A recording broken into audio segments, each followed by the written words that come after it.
Hi all welcome to food for all. இன்றைக்கி நம்ம சேனலில் ரொம்பவே ஹெல்த்தியான வெந்தயக்களி ரெசிபி தான் எப்படி பண்ணுறதுன்னு பார்க்க போகிறோம். வாங்க பார்க்கலாம். ஃபஸ்ட்டு அதுக்கு ஒரு 2 ஸ்பூன் வெந்தயம், 3 ஸ்பூன் பச்சரிசியை ஒரு 3 மணி நேரம் நல்லா தண்ணியில் ஊற வச்சுக்கலாம். அது நல்லா ஊறினதுக்கப்புறமா இந்த வெந்தயத்தை நீங்கள் எடுத்து அமுக்கி பார்த்தீங்கன்னா அந்த அளவுக்கு அது உடஞ்சி வரணும். அந்தளவுக்கு அது ஊறி இருக்கணும். இப்போ இது எல்லாத்தையும் நல்லா வாஷ் பண்ணிவிட்டு ஒரு மிக்ஸி ஜாரில் மாற்றிக்கலாம். மிக்ஸி ஜாரில் மாற்றிட்டு ஃபஸ்ட்டு ஒரு வாட்டி பல்ஸ் மோடில் அரைச்சிட்டு அதுக்கப்புறமா தண்ணி ஊற்றி நல்லா ஃபைன் பேஸ்ட்டாக அரைச்சிக்கலாம்.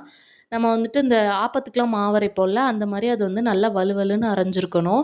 கொஞ்சம் கொஞ்சமாக தண்ணி சேர்த்து நல்லா ஃபைன் பேஸ்ட்டாக அரைச்சி எடுத்துக்கலாம். இந்த வெந்தயக்களி உடம்பு சூட்டெல்லாம் தணிக்கிறதுக்கு ரொம்பவே நல்லது. இப்போ இந்த அளவுக்கு நல்லா அரைச்சி வலுவலுன்னு எடுத்துகிட்டு வந்ததுக்கப்புறமா இதை நம்ம ஒரு பாத்திரத்தில் மாற்றிடலாம். அடுப்பில் வைக்கிறதுக்கு முன்னாடியே ஒரு பாத்திரத்தில் மாற்றிட்டு அதில் நல்லா தண்ணி ஊற்றி அதை நல்லா கட்டி இல்லாமல் நல்லா கரைச்சதுக்கப்புறமா தான் அடுப்பில் வைக்கணும். இல்லாட்டி அது நல்லா கட்டி கட்டியாக ஆயிரும் வேகாது அப்புறமா. இப்போ நம்ம மிக்ஸி ஜார் அலசிட்டு 1 கப் தண்ணி ஊற்றிக்கலாம். இது கூடவே நான் 2 கப்பு தண்ணி சேர்த்துருக்கேன். நம்ம தண்ணி நிறைய சேர்த்து பண்ணணும். அப்போ தான் நல்ல களி வெந்து வரும். இல்லாட்டி கட்டி கட்டியாக ஆகி வேகாமல் ஒரு மாதிரி உருண்டை உருண்டையாக ஆயிரும். இப்போ நல்லா தண்ணி 2 கப் தண்ணி ஊற்றிட்டு நல்லா ஸ்பூனை வச்சு நல்லா கரைச்சிக்கலாம். உங்களுக்கு ஸ்பூனை வச்சு கரைக்க முடியலன்னா கையை வச்சு கூட நல்லா கரைச்சி விட்டுக்கலாம். ஆனால் இந்த அளவுக்கு எந்த திப்பியுமே இல்லாமல் நல்லா ஃபைனாக கரைச்சிடணும். இப்போ நம்ம அடுப்பை ஆன் பண்ணி வச்சிடலாம்.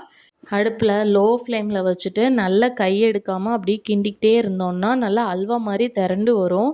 நம்ம இதில் ஸ்வீட்னஸ்க்காக நான் இன்றைக்கி கருப்பட்டி சேர்க்க போகிறேன். நீங்கள் வெல்லம் இல்லை நாட்டு சக்கரை கூட சேர்த்துக்கலாம். ஆனால் களி நல்லா வெந்ததுக்கப்புறமா லாஸ்ட்டாக தான் கருப்பட்டி இல்லை வெல்லம் எதுனாலும் சேர்க்கணும். இல்லாட்டா அந்த வெந்தயம் வெந்து வராது.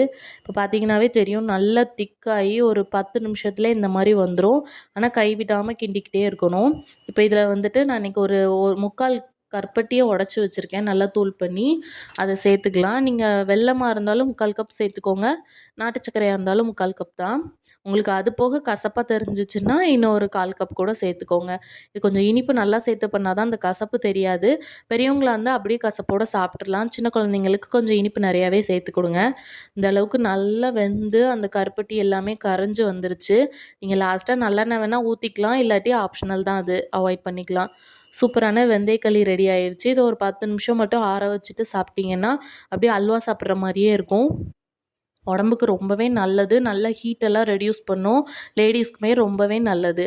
எப்படி இருக்குதுன்னு செஞ்சு பார்த்துட்டு மறக்காமல் கமெண்ட்ஸில் சொல்லுங்கள். நம்ம சேனலை மறக்காமல் சப்ஸ்கிரைப் பண்ணிக்கோங்க. பாய்.